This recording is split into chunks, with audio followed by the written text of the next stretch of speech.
نحمده ونصلي على رسوله الكريم أما بعد أعوذ بالله من الشيطان الرجيم بسم الله الرحمن الرحيم إنا نحن نزلنا الذكر وإنا له لحافظون صدق الله العلي العظيم.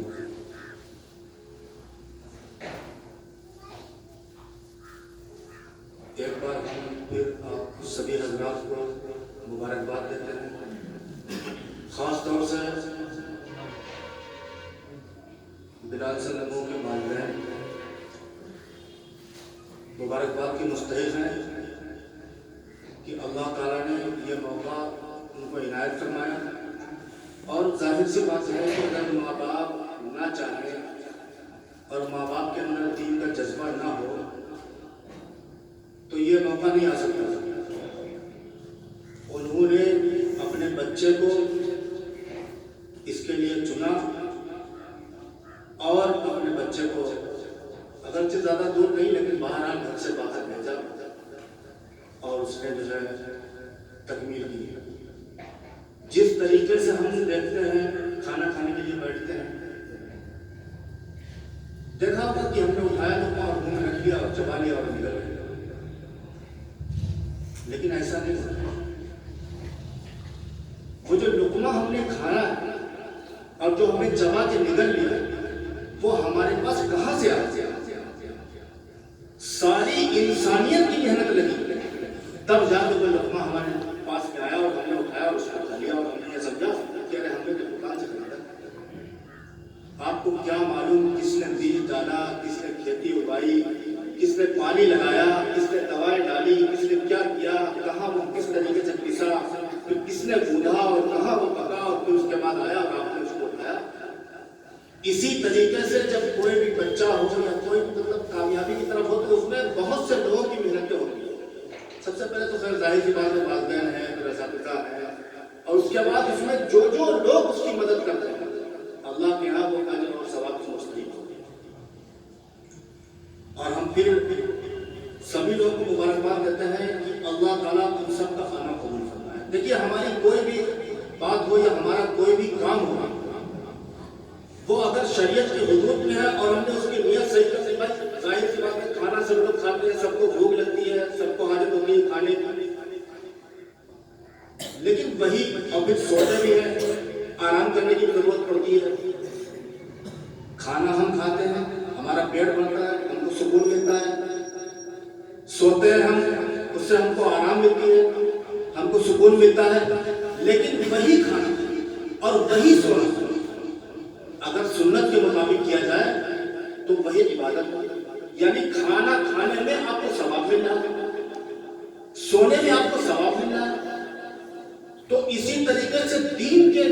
اگر حساب سے کوئی چیز چلی جائے گی اور سنت کے مطابق عمل کیا جائے گا تو انشاءاللہ وہ کام بھی ایسا ہوگا جس کی وجہ سے انسان کو ثواب ملے گا، حالانکہ وہ اپنی ذاتی ضرورت پوری کر رہا ہے لیکن اس کے باوجود اللہ کے یہاں اس کا اجر ہے اور ثواب کا وہ مستحق ہے. یہی طریقہ جو ہے دین کے ہر کام کے اندر ہے. یعنی دنیاوی اگر کام ہے، بھائی آدمی دکان کھول رہا ہے یا کسی بھی طریقے سے کوئی کاروبار کر رہا ہے، وہ تو دنیاوی کام ہے. ارے دنیا کمانا بھی دین ہے، دنیا کمانا بھی دین ہے. اگر دنیا نہیں کمائے گا، اپنے بچوں کا پیٹ نہیں بھرے گا، کسی روزگار سے نہیں لگے گا تو اس کے بچے بھیک مانگیں گے. تو اسی طریقے سے جو بھی کام ہو وہ اگر سنت کے مطابق ہو تو اس میں ثواب ہوتا ہے.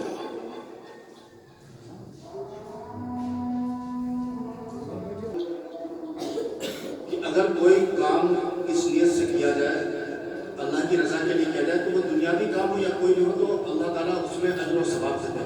اور ظاہر بات ہے کہ یہاں پر ابھی جو موضوع ہے یہاں پر اور جو وقت ہے وہ تکمیل حفظ قرآن کا ہے. اور میں نے ابھی آپ کے سامنے آیت تلاوت کی اِنَّا نَحْنُ نَزَّلْنَا الذِّكْرَ وَإِنَّا لَهُ لَحَافِظُونَ کہ اللہ تعالیٰ کہتے ہیں کہ ہم نے ہی اس کو نازل کیا اور ہم ہی اس کی حفاظت کریں گے. اچھا قرآن مجید سے پہلے کتابیں بہت سے ہیں جو مشہور کتابیں ہیں، توریت ہے، زبور ہے، انجیل ہے اور بھی کئی. اس کے علاوہ بہت سے صحیفے بھی آئے، بہت سے صحیفے آسمانی صحیفے آئے، لیکن اللہ تعالیٰ نے ان کی حفاظت کا وعدہ نہیں کیا تھا، اسی لیے وہ صحیفے یا وہ کتابیں آج ایسی ہوئی کہ ان کے اندر بہت ہی زیادہ رد و بدل کر دیا گیا، ان کے اندر تحریف کر دی گئی، کیا سے کیا بنا ڈالا گیا ان کو۔ وہ ایسی کتابیں ہیں، ان کو ایک عام آدمی بھی اگر پڑھے گا تو اس کو عجیب معلوم ہوگا کہ یہ آسمانی کتاب ہے، لیکن قرآن جو ہے وہ اللہ کا کلام ہے، اور جب تک دنیا قائم ہے اللہ تعالیٰ نے اس کی حفاظت کا وعدہ لیا ہے اور یہ قیامت تک قائم رہے گا۔ اچھا، کلام اللہ جو ہے اور اللہ کا کلام جو ہے وہ ہر آدمی، جیسے کفار مکہ بھی یہ کہا کرتے تھے اور ایک قوم نے اور بھی کہا تھا کیا کہ قرآن مجید نبی کریم صلی اللہ علیہ وسلم کے دل کے اوپر نازل ہوا یا نبی کریم صلی اللہ علیہ وسلم کے اوپر نازل ہوا۔ ہر آدمی کو اللہ تعالیٰ الگ الگ فرشتہ بھیجتے ہیں، یا اللہ کے پاس اتنے وسائل ہیں، لاکھوں کروڑوں فرشتے ہیں، سب کے پاس ایک فرشتہ جاتا اور جاتے اس کے اوپر کلام اتر جاتا، تو جو ہے کیا ہوتا کہ اس کو پتہ لگ جاتا کہ بھائی کلام الہی ہے۔ ایسا نہیں، قرآن مجید ہی اس کا جواب دیتا ہے۔ لو انزلنا هذا القرآن على جبل لرأيته خاشعا متصدعا من خشية الله، کہ اگر یہ کلام اللہ قرآن پاک اگر ہم پہاڑ کے اوپر اتار دیتے تو یہ ریزہ ریزہ ہو جاتا، اس کے اندر اتنی اوقات دیتی کہ اس کلام کو برداشت کر سکے۔ اچھا، نبی کریم صلی اللہ علیہ وسلم کے بارے میں آتا ہے جب آپ کے اوپر وحی آتی ہے، 5 صحابہ، ایک صحابی تھے ان کا نام نہیں آتی، وہ حضور صلی اللہ علیہ وسلم کے پاس ایسے بیٹھے ہوئے تھے کہ آپ کی ران کے نیچے ان کی ران دبی ہوئی تھی، ایسے گزرنا دبا ہوا تھا، تو اچانک حضور صلی اللہ علیہ وسلم کے اوپر وحی نازل ہو گئی، تو وہ بتاتے ہیں کہ مجھے ایسا لگ رہا تھا کہ میری ران چور چور ہو جائے۔ جب حضور صلی اللہ علیہ وسلم کے اوپر اللہ تعالیٰ کی طرف سے کلام نازل ہوتا تھا تو بعض اوقات آپ کے اوپر ایسے قطرے پسینے کے پسینہ بہنے لگتا تھا، کوئی معمولی چیز ہوئی، وہ ان کی دل کے اوپر نازل ہو کر امت کے اندر آیا۔ جو چھوٹے چھوٹے بچے آج اس کو حفظ کر لیتے ہیں، ورنہ کسی کے اوقات نہیں تھی جو اللہ کا کلام پڑھ لیتا، کیونکہ اللہ کے کلام میں ایک ایسی خاص تجلی اور نورانیت ہوتی ہے وہ آدمی برداشت نہیں کر سکتا۔ واقعہ ہے حضرت موسیٰ علیہ السلام کی قوم کا، بہت ہی نالائق قسم کے لوگ تھے۔ تورات حضرت موسیٰ علیہ السلام کے اوپر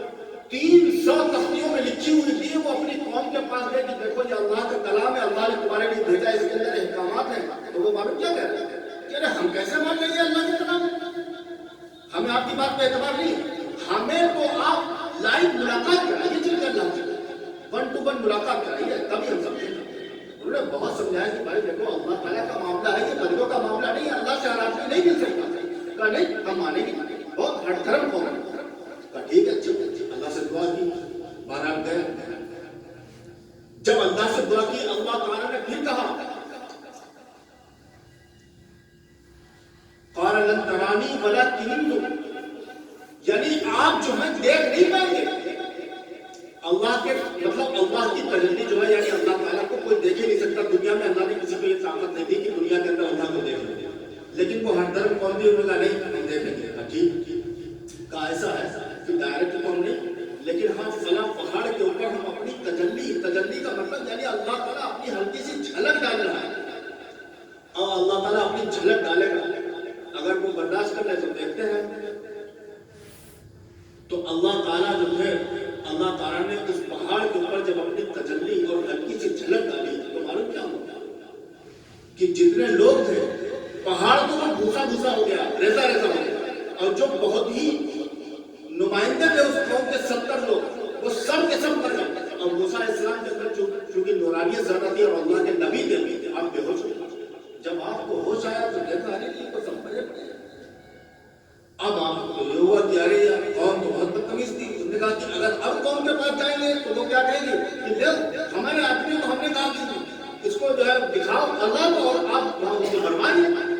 یہ کیا ہے؟ تو اب موسیٰ علیہ السلام یہ سوچ رہے کہ ہم قوم کو کیا جواب دیں، تو آپ سے دعا کی اللہ سے کہ اللہ اگر ہم اس حال میں گئے اپنی قوم کے پاس تو یہ قوم کو ہمارے بالکل جان کو لے گا۔ تو اللہ سے دعا کی اور کہا کہ ایک اس میں حکمت بھی اللہ تعالیٰ ہوگی، اللہ تعالیٰ تو جانتے ہیں ہر بات، لیکن انہوں نے کہا اس میں ایک حکمت یہ ہو جائے گی کہ جب ہم قوم کے پاس جائیں گے اور آپ ان کو زندہ کر دیں گے تو یہ قوم کو بتائے گی جائے گی یہ 70 افراد بتائیں گے کہ ہم نے کیا دیکھا، تب ان کی سمجھ میں آئے گا کہ ہر آدمی کی اوقات نہیں ہے، اور ہر آدمی کا مطلب کسی انسان کی اوقات نہیں ہے کہ اللہ کو دنیا میں اس کا دیدار کرنا۔ تو بہرحال اللہ سے جب دعا کی تو اللہ تعالیٰ نے ان کی دعا سنی، تو جب جو قوم گئی ہے وہاں پر ان کو بتایا ہے، تب ان کی سمجھ میں آیا کہ اللہ تعالیٰ کا دیدار ہر آدمی نہیں کر سکتا، بلکہ دنیا کے اندر کر ہی نہیں سکتا۔ یہ اللہ تعالیٰ کے کلام کی خاصیت ہے کہ اللہ کے کلام کے اندر اتنا زیادہ مطلب اللہ کا کلام نورانی ہوتا ہے، یا اس کے اندر ایسی تجلی ہوتی ہے کہ ہر انسان پڑھتا ہے، لیکن جو نبی کے واسطے سے آیا ہوتا ہے، اللہ کے رسول صلی اللہ علیہ وسلم کے واسطے سے آیا، اس لیے وہ کلام کو ہم برداشت کر لیتے ہیں۔ اسی لیے آج دیکھتے ہیں کہ چھوٹے چھوٹے بچے بڑے اچھا قرآن پاک حفظ جو ہے اس میں اللہ تعالیٰ نے ایک خاص چیز رکھی ہے۔ جب اللہ تعالیٰ نے اس کا وعدہ لیا ہے کہ ہم اس کی حفاظت کریں گے، تو آپ دیکھتے ہیں کہ بچے بھی حافظ ہیں، بڑے بھی حافظ ہیں، بوڑھے بھی حافظ ہیں، یہاں تک کہ 70 سال کی عمر، 50 سال، 80 سال کے لوگوں نے کوشش کری اور قرآن مجید کو حفظ کر لیا۔ کسی اور کتاب کے اندر یہ چیز نہیں ہے کہ وہ اتنی جلدی یاد ہو جائے۔ اللہ تعالیٰ نے اس کلام کے اندر بھی خاصیت رکھی ہے کہ یاد بھی جلدی ہوتا ہے، لیکن اس کے اندر ایک خاصیت اور ہے کہ اگر اس کو پڑھا نہ جائے تو یہ بھولتا بھی بہت جلدی ہے۔ اس کو تو مسلسل ریپیٹ کرتے رہنا ہے، اور کسی بھی اچھی سے اچھی کتاب کو آپ پڑھیں گے، ایک بار پڑھیں گے بہت رغبت سے پڑھیں گے۔ کوئی بھی اچھی کتاب ہو، ایک بار بہت رغبت سے پڑھا، دوسری بار تھوڑی رغبت کم ہو گئی، تیسری بار جو ہے پھر پڑھا، پھر تھوڑی کم ہوئی، چوتھی بار دیکھنے کے لیے ہو۔ لیکن اللہ کا کلام روزانہ آدمی اگر پڑھے، اور اگر ترجمہ اور تفسیر کو پڑھنا جانتا ہے اور دیکھنا جانتا ہے، تو روز اس کو نئے نئے لغات ملے گی۔ اس کی عمر اگر 1000 سال ہو جائے پھر بھی وہ یہ کہے گا کہ ارے ہماری عمر کم ہو گئی۔ اللہ تعالیٰ نے اس کے اندر ایسی خاصیت رکھی ہے کہ ایسی تفسیر ہے اس کی، ایسے اس کے معنی اور مطالب ہیں، روز بروز اس کا راز کھلتے جائیں گے، اور کبھی اس کی طبیعت کسی چیز سے نہیں گھبرائے گی کہ جیسے کوئی چیز وہ انسان کھاتا ہے تو اس سے اس کا دل بھر جاتا ہے کہ ارے اب تو بیکار ہے، یا کوئی بھی نظارہ ہو اس کو ایک بار دیکھتا ہے پھر اس کے بعد وہ گھبرا جاتا ہے۔ مطلب آخر میں ہوتا یہ ہے انجام کہ پھر اس کو رغبت ختم ہو جاتی ہے۔ لیکن یہ اللہ تعالیٰ کے کلام کی خاصیت ہے کہ اللہ تعالیٰ نے اس کے اندر ایسی خاصیت رکھی ہے کہ جو بھی اس کو پڑھتا ہے اور مستقل پڑھتا ہے، پھر بھی اللہ تعالیٰ جو ہے اس سے اللہ تعالیٰ کے کلام سے رغبت دور نہیں ہوتی۔ اچھا، جس کو یاد نہ ہو کلام تو اس کے ساتھ یہ ہوتا ہے کہ آپ نے دیکھا ہوگا کہ بعض لوگ بھوکتے بھی ہیں، دم بھی کرواتے ہیں، کلام اللہ کی آیتیں پڑھ کے دم کرواتے ہیں، تو اس سے ان کو شفا ہوتی ہے۔ تو اس میں لوگوں نے کہا، جیسے اس کا بھی ایک واقعہ ہے، حضرت مولانا سعد الدین تختازانی کا واقعہ ہے کہ ان کے زمانے میں بادشاہ کو بہت زبردست قسم کا کوئی گھوڑا یا کرسی نکل گیا ہے، ان کو صحیح نہیں ہے سے اطباء اس کے اندر جو تھے آئے اور انہوں نے جو ہے ان کو دیکھا، لیکن وہ صحیح نہیں ہو رہا کسی بھی طریقے سے۔ آخر میں ہوا یہ کہ سعد الدین تختازانی جو تھے ان کو بلایا گیا اور ان سے یہ کہا کہ آپ جو ہے اس کو جو ہے پڑھ کے اس پہ دم کرنا چاہیے۔ تو لوگوں نے کہا کہ جو اس وقت کے بڑے بڑے اطباء اور وہ تھے، تو انہوں نے کہا کہ بتاؤ، نہ کوئی پٹی نہ کوئی کچھ مرہم، اور یہ جا رہے ہیں وہاں دم کریں گے، ارے ایک سے ایک اس کو قبول کریں گے، اس میں کیا فائدہ ہوگا، اس میں کیا فائدہ ہوگا۔ اور ہم وہ گئے اور گئے کو کام کیا، اس کے بعد جب وہاں چلے شاہی سواری کو لے کے جب وہ آ رہے تھے وہاں سے، تو اس زمانے کا ایک بہت بڑا طبیب تھا،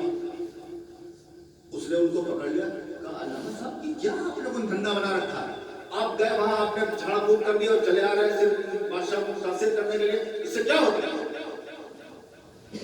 تو انہوں نے معلوم کیا کہا، بکواس مت کرو، خاموش رہو،